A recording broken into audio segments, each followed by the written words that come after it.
It's about anime. അണ്ണ anime കാണാൻ പറ്റുന്നില്ല, ആനിമി കാണാനായിട്ടുള്ള ഫീൽ ഇതുവരെ കിട്ടുന്നില്ല എന്നൊക്കെയല്ലേ കഴിഞ്ഞ പ്രാവശ്യം പറഞ്ഞത്.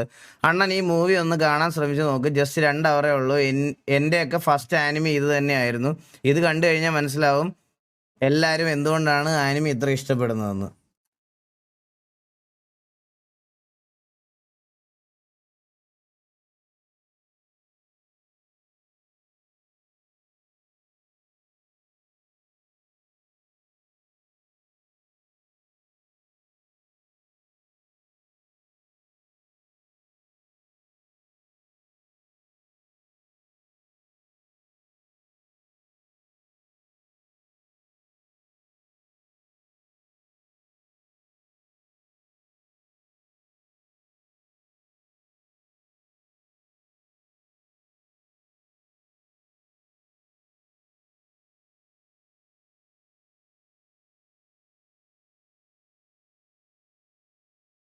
Your name.